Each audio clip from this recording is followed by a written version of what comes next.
The sun hung low over the Arizona desert, painting the wide land in gold and orange. The air smelled of dry grass and dust. Far in the distance, horses moved slowly across the land, their riders sitting tall in the saddles. The people of Naya's Apache village had heard stories about cowboys before, but few had ever seen them up close. That afternoon, when the sound of hooves echoed across the canyon, the children ran out to see. Naya followed, her long dark braids swinging behind her as she squinted at the horizon. She was 20, brave and curious, known in her village for asking too many questions. While others stayed behind the safety of their homes, she walked closer to the edge of the stream where the riders stopped. The men wore wide hats that shadowed their eyes and leather boots that seemed older than the land itself. Their horses were tall, strong, and covered in dust from long travel. The cowboys spoke in a language mixed with drawl and laughter. They were tired, but their voices carried a calm confidence that made Naya both nervous and fascinated. One of them broke away from the group and led his horse toward the stream. He knelt beside the water, washing his hands and face. His name was Eli Turner, though she didn't know that yet. He looked older than most of her village's hunters, with light hair the color of wheat and eyes like the open sky. Nia stood behind a rock, watching him curiously. She wanted to see how they carried all that strange gear: ropes, saddles, metal tools, and heavy bags. The horse bent its head to drink, the muscles in its neck moving smoothly under the skin. Naya had seen horses before, but never so large, never so calm under a man's hand. Eli noticed her shadow first. He turned slowly, his hand resting on the saddle. Naya froze. For a moment, neither spoke. The only sound was water flowing over small stones. Then, to her surprise, he smiled. It was a small smile, cautious but kind.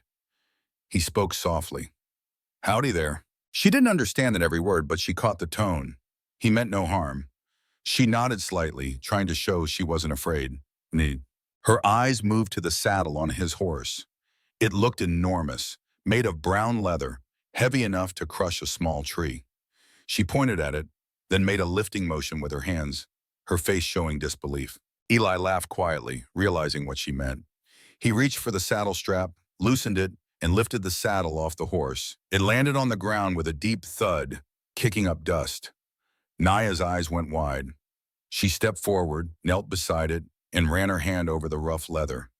The smell was strong and strange, like sun-baked hide and sweat mixed together. When she tried to lift it, her arm shook. It barely moved. "It's too big," she said in broken English, her voice full of both frustration and amazement. "How do cowboys even carry this?" Eli laughed again, shaking his head. "With time and training, ma'am," he replied, though she likely didn't understand every word. To show her, he grabbed the saddle by the horn, lifted it with both arms, and set it back on the horse. The movement looked effortless, but his muscles strained slightly. Nia's eyes widened even more. He could see the respect in them. She wasn't mocking. She was impressed. Curiosity overcame her shyness. She pointed to the rope hanging by the saddle. Eli picked it up and tossed it gently at her feet.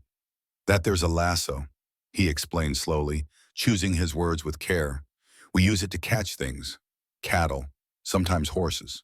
He demonstrated by forming a loop, swinging it slowly over his head and letting it drop perfectly around a dry bush a few feet away. Naya gasped softly. She had never seen such control. The rope seemed alive in his hands. He offered it to her, and after a moment of hesitation, she took it.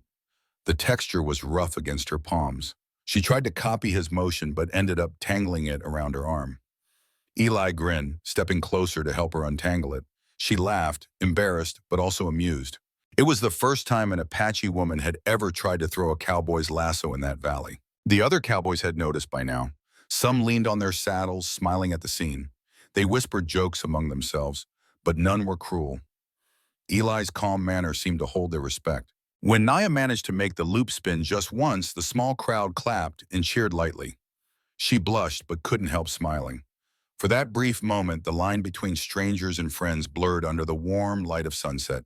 Eli could tell she was curious about everything.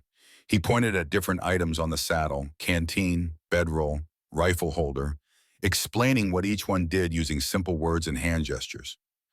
Nia watched carefully, nodding and asking questions in her own language, mixing bits of English when she could. Her eyes sparkled with interest. She had always been quick to learn, and this was no different. When Eli showed her how to tie a simple knot, she repeated it until it was perfect. He looked at her in surprise.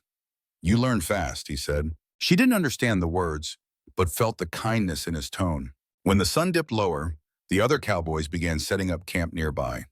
They built a small fire, cooked beans in a tin pot, and shared quiet laughter. Naya stayed at the edge of the stream, unsure if she should leave.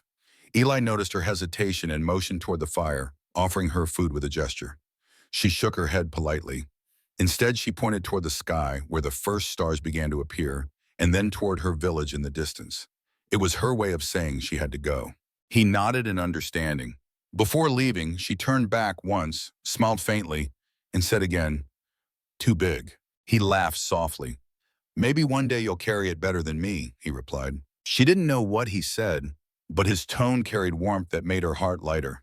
As she walked home through the quiet valley, Nia kept thinking about the heavy saddle and the strange man who lifted it like it was nothing. She thought about his calm voice, his laughter, and the way his eyes softened when he explained things. The world beyond her village suddenly felt closer, not as frightening as before. The cowboys were no longer just travelers from stories. They were real people with their own struggles and strengths. She decided she would see him again, maybe to ask more about the lasso or learn how to balance that giant saddle. Her curiosity burned brighter than ever. Back at her village, the elders were curious too. The children ran to her asking what the strangers looked like. She told them about the horses, the ropes, the giant leather seat that men carried all day. They laughed when she told them how heavy it was and how she couldn't lift it. One old woman teased her kindly, saying, "Maybe it's not for you, child." Nia only smiled. "Maybe not yet," she said softly. Deep down, she knew she would learn. She had seen something that day that stirred her heart, a mix of skill, patience, and freedom that she couldn't forget. That night, lying under the blanket of stars, she replayed every moment, the laughter, the saddle, the rope spinning through the air. The desert wind brushed against her face, carrying faint sounds from the cowboys' camp. Somewhere out there, Eli was probably sitting by the fire, maybe thinking of the strange Apache girl who couldn't lift a saddle but had tried anyway. The idea made her smile before she drifted to sleep. For the first time in a long while, Naya dreamed not just of her people's world, but of a wider one where learning didn't come from books or orders, but from courage to walk up to a stranger and ask a question. And she would, because tomorrow, when the sun rose again, she planned to return to that stream. The next morning, the sun rose bright and strong over the desert. The world felt fresh after a cool night, and the air carried the faint smell of smoke from the cowboys' camp. Nia woke early, unable to stop thinking about the man named Eli and the heavy saddle she could not lift.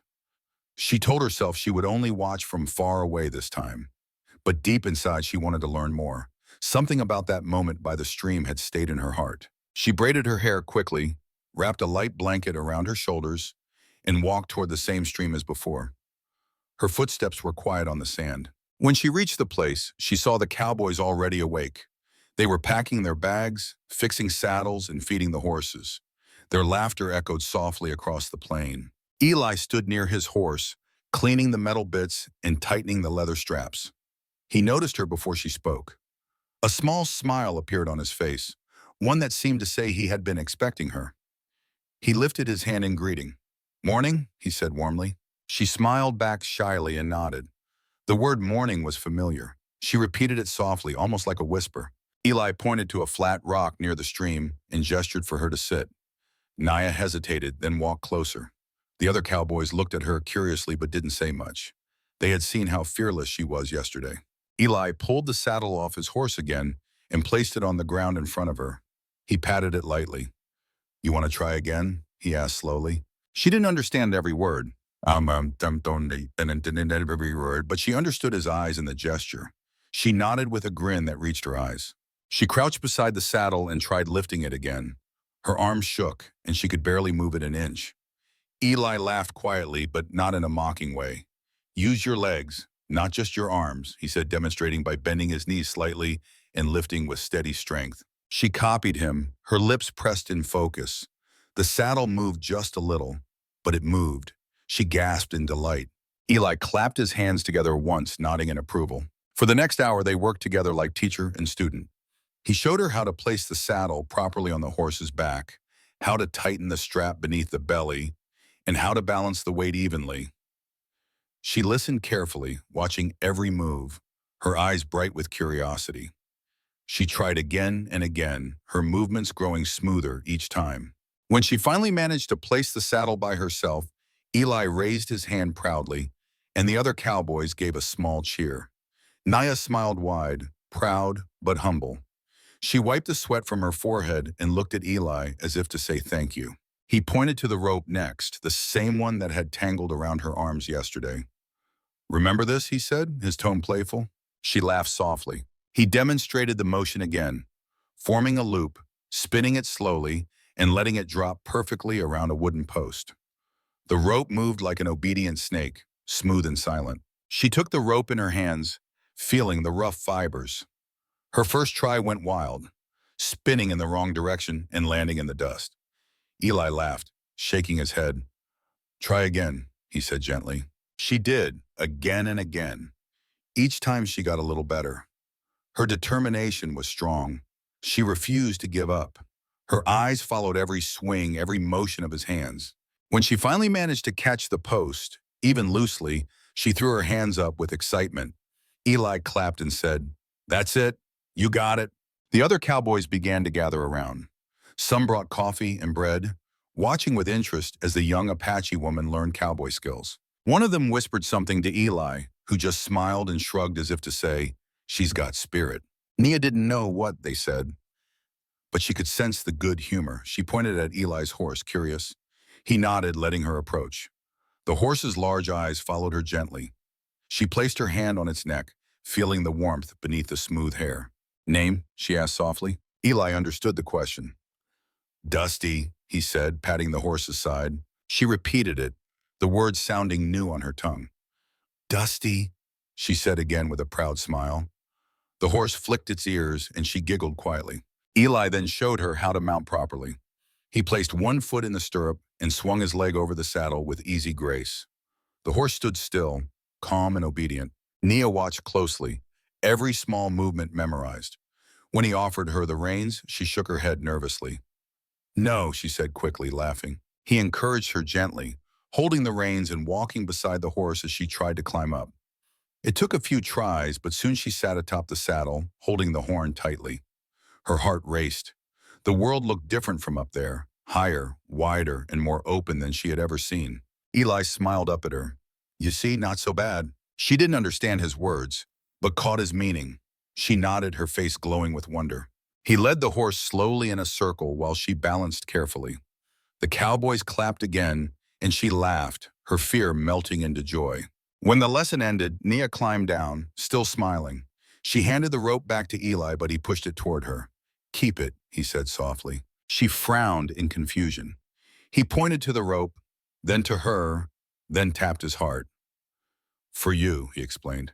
Her eyes widened as she realized what he meant.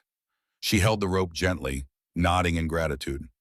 "Thank you," she said in clear English. He smiled proudly, surprised that she knew the words. As the day went on, they talked more through gestures than language. Eli pointed at things, explained with simple motions, and Naya responded with quick understanding. He showed her how to check the horse's hooves, how to brush its coat, and how to make sure the straps didn't cut into the animal's skin. She listened with complete attention. For the first time, she felt like she was part of something bigger than her small world. By late afternoon, the sky turned orange.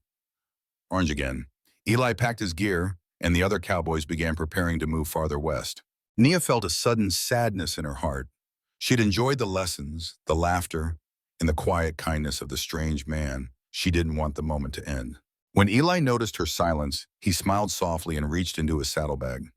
He pulled out a small piece of leather and began to carve something on it with his knife. After a few moments, he handed it to her. It was a tiny horseshoe shape with her name scratched clumsily in the middle. Nia. She looked at it, touched by the gesture. "Nia," she repeated, smiling. Then she pointed at him questioningly. He chuckled and tapped his chest. "Eli," he said. She repeated it carefully.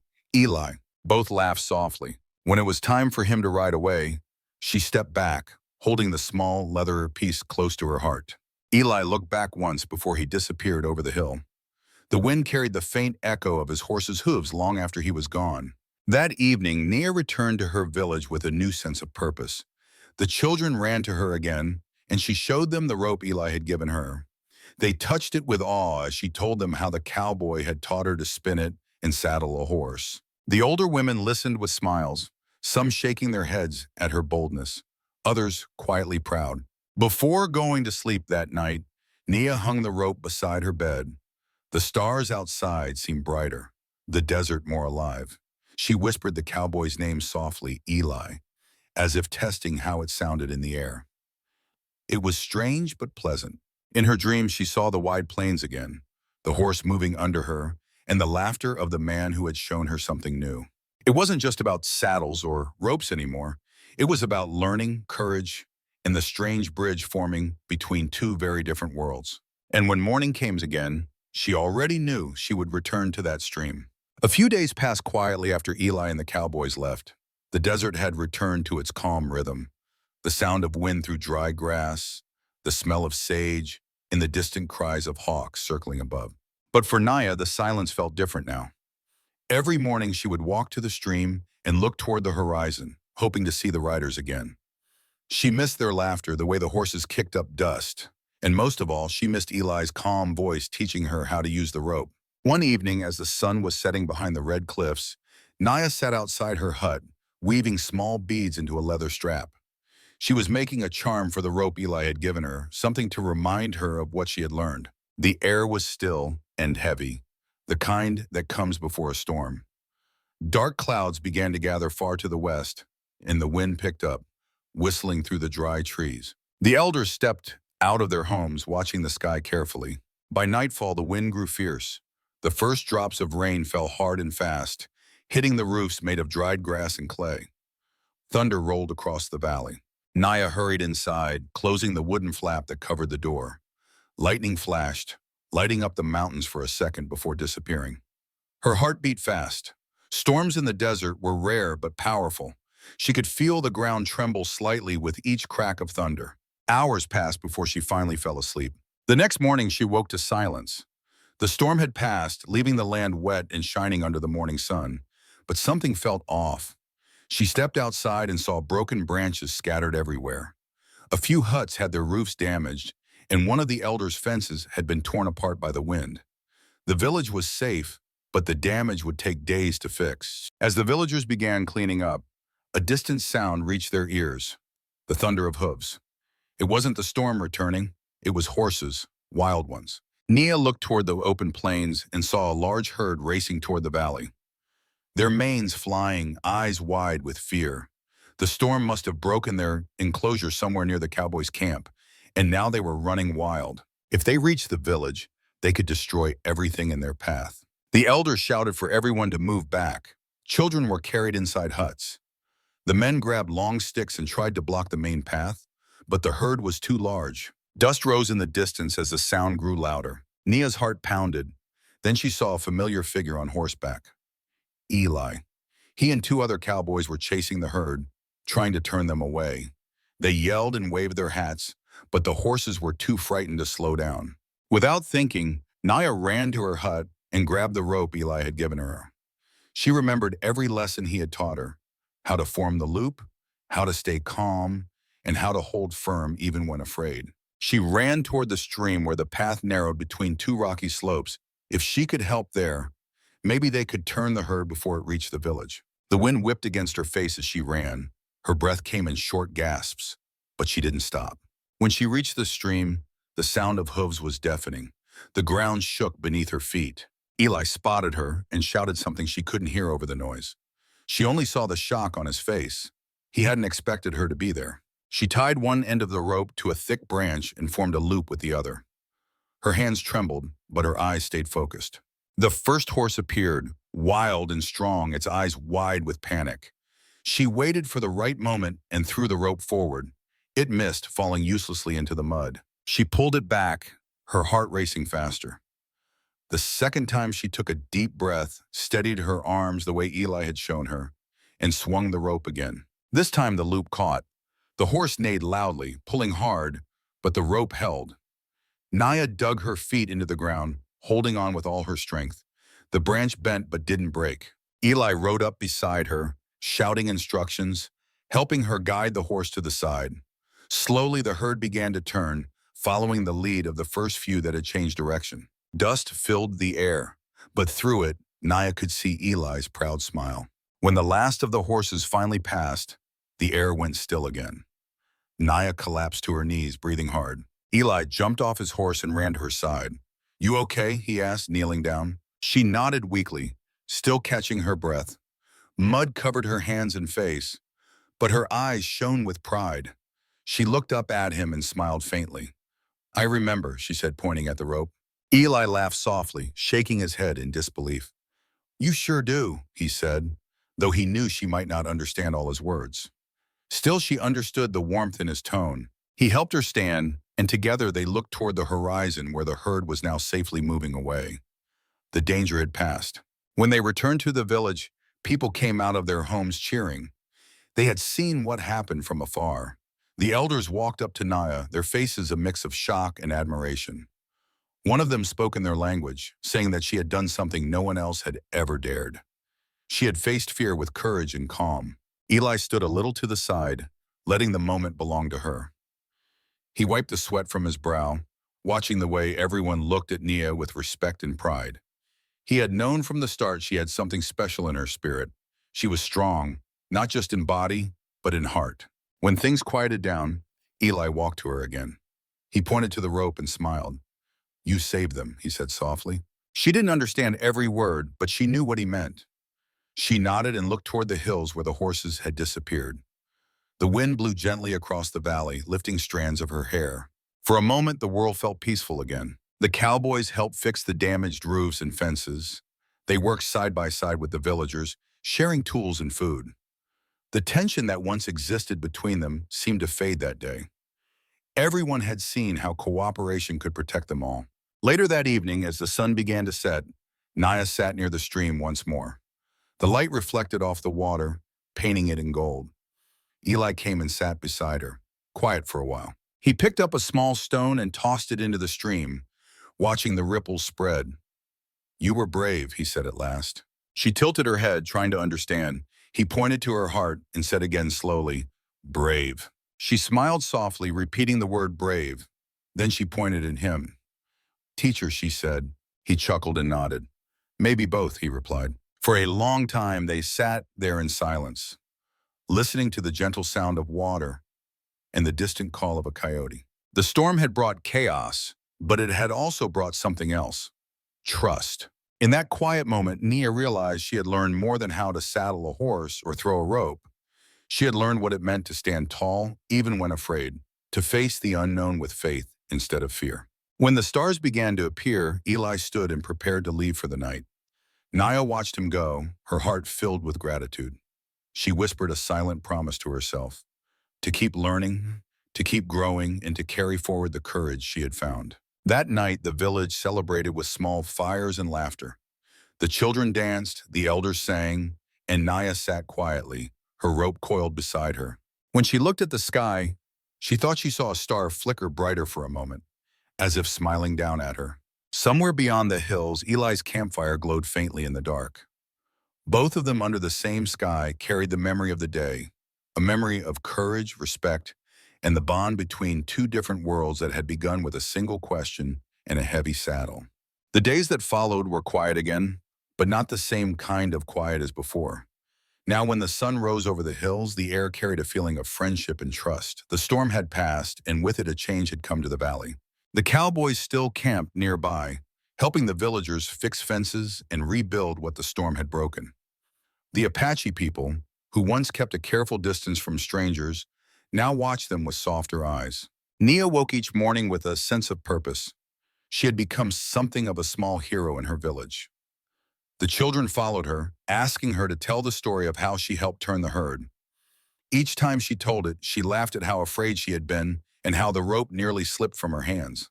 The children listened wide-eyed, as if she had faced down 100 wild horses alone.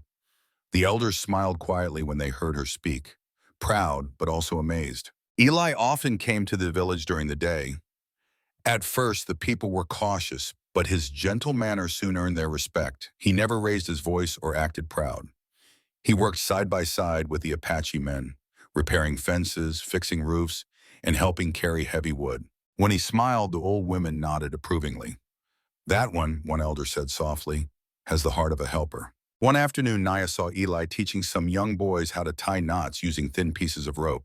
His patience made her smile. She walked over carrying a basket of dried herbs she had collected. For you, she said, holding it out. Eli looked surprised. What is it? He asked. She pointed to her arm and said, good for hurt. He realized it was medicine for the cuts and bruises he often got from working. He thanked her with a warm smile and said, you always think ahead.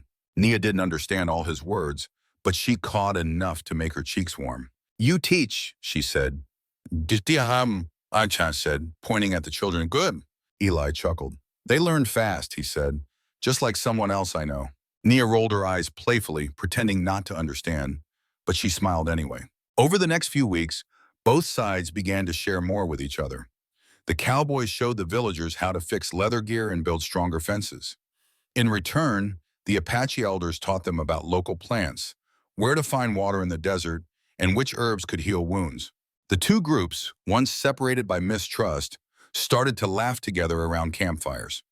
The children ran freely between them, playing with sticks and stones, pretending to ride invisible horses. One evening, the sky glowed pink and orange as the sun dipped low. Eli sat by the fire, carving a piece of wood into the shape of a horse. Naya sat nearby, weaving small beads into a long string. They didn't talk much, but the silence between them felt comfortable. The fire crackled softly, and the wind carried the smell of sagebrush. Eli held up the wooden horse and smiled. For you, he said, handing it to her. Nia took it carefully, studying the simple carving. Horse, she asked, even though she knew. He nodded. Horse, he said softly. She looked at him, her eyes gentle. Thank you, she whispered. He smiled but didn't speak for a while. The stars began to appear one by one as the last light faded. Then he said quietly, back home, my mother used to make things like this for me. She said it keeps you brave. Nia didn't understand all of it, but she caught the word mother. She pointed to the carving and then to the sky. She proud, she said simply. Eli looked up at the stars and nodded. Maybe she is. The next day, a small group of cowboys rode out to bring supplies from a nearby town.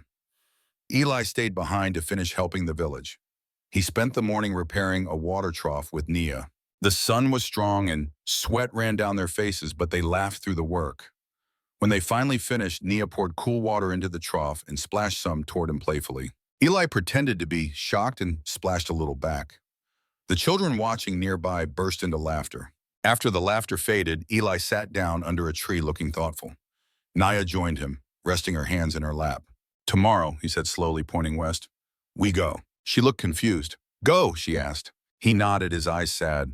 Back to the ranch. Work finished. Her smile faded a little.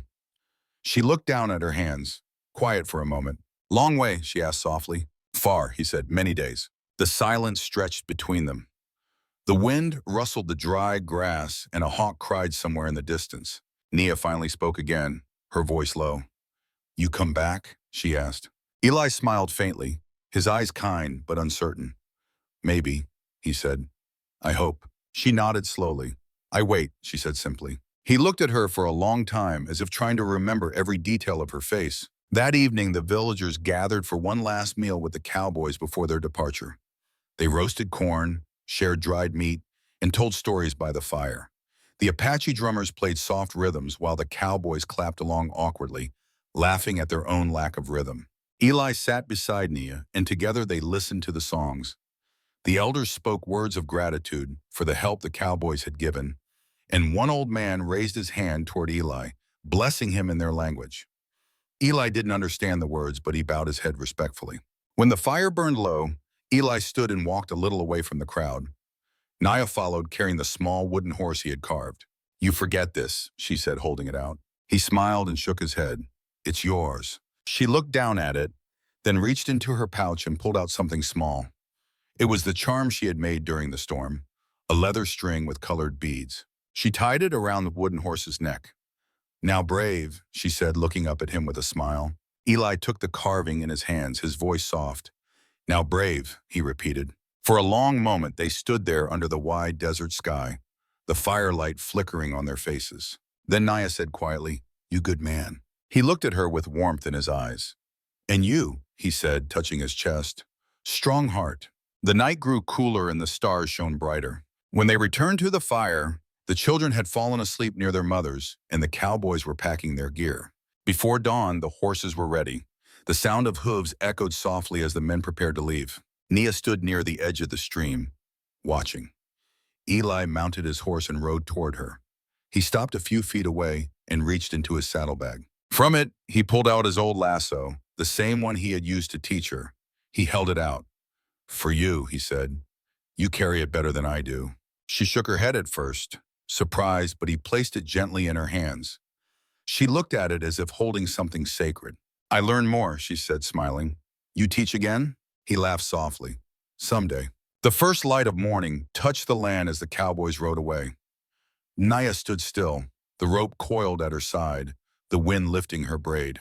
She watched until the riders became small dots against the horizon. The desert was quiet again, but it didn't feel lonely. It felt alive, filled with memory and promise. When she returned to the village, she hung the lasso beside her door. The children asked where the cowboys had gone, and she told them, to their home.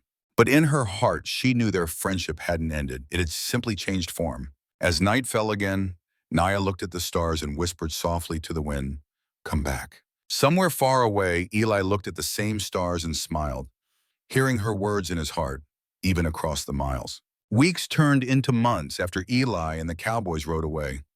The days in the desert passed slowly, but the memory of that time remained fresh in Nia's mind. Every morning when she stepped outside her hut, she saw the coiled lasso hanging beside her door. It reminded her of courage, learning, and the strange friendship that had grown between two different worlds. Life in the village returned to its usual rhythm.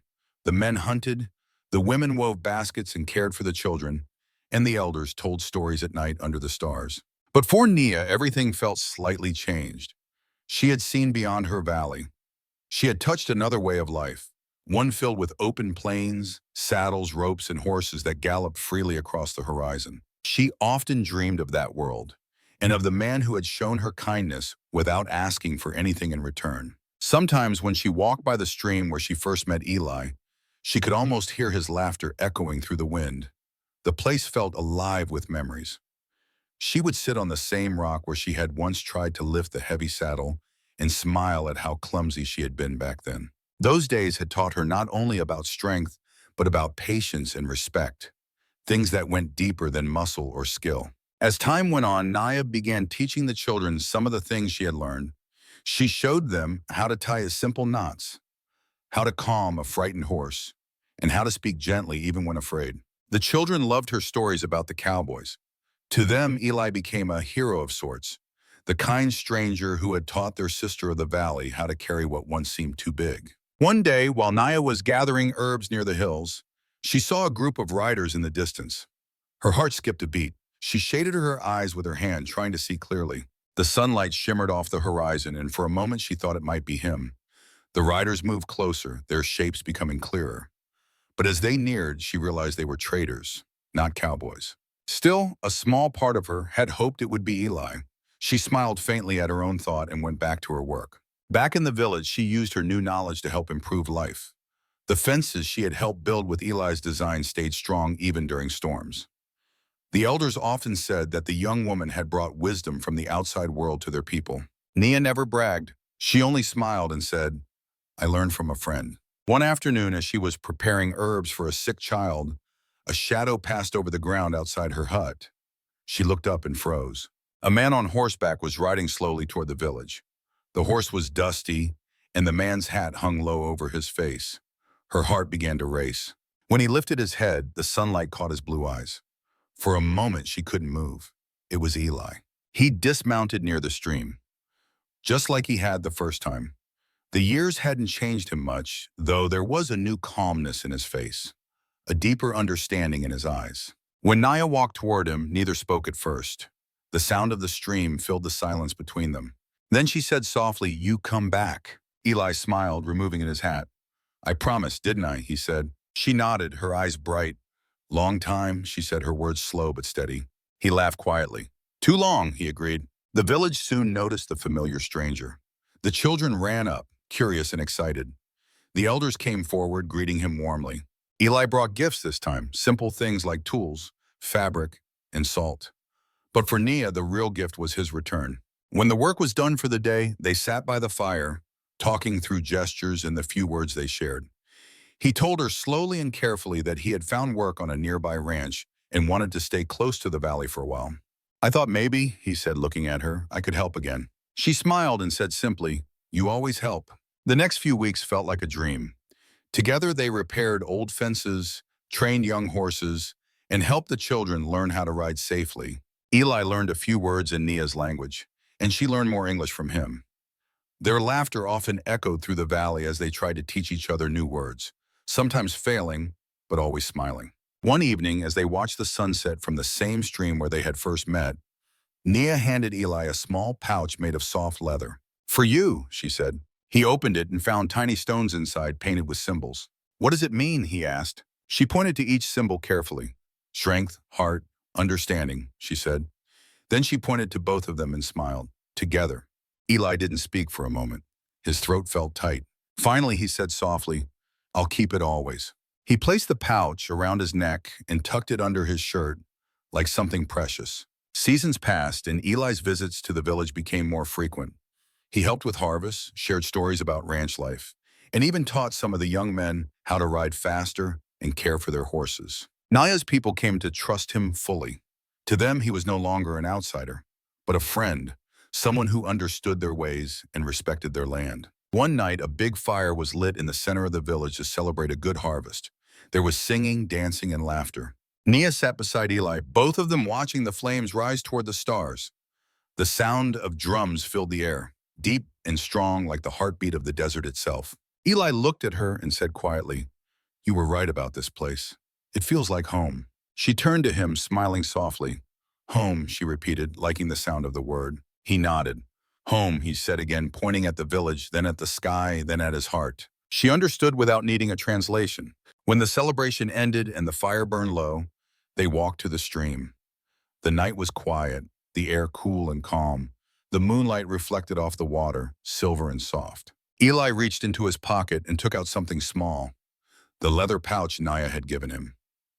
He handed it to her. It's yours, he said. She shook her head. No, yours now. He smiled and nodded, closing her hand gently around it instead. Then we share, he said softly. They sat together in silence, the sound of crickets filling the night. Nia leaned forward, touching the water lightly with her fingers. The ripples spread outward, catching the moonlight. When you first come, she said, her voice quiet, I not know your world. Big, strange? She paused, smiling faintly. Now I understand. Eli looked at her, his expression gentle. And you taught me just as much, he said, about courage, kindness, and how to listen. She looked up, her eyes meeting his. For a moment, the world around them seemed still. When morning came, Eli saddled his horse again, preparing to return to his ranch. The whole village gathered to see him off. The children hugged him, and the elders blessed him with quiet words. Nia stood beside the stream, the same place where their story had begun. Eli climbed onto his horse and looked down at her.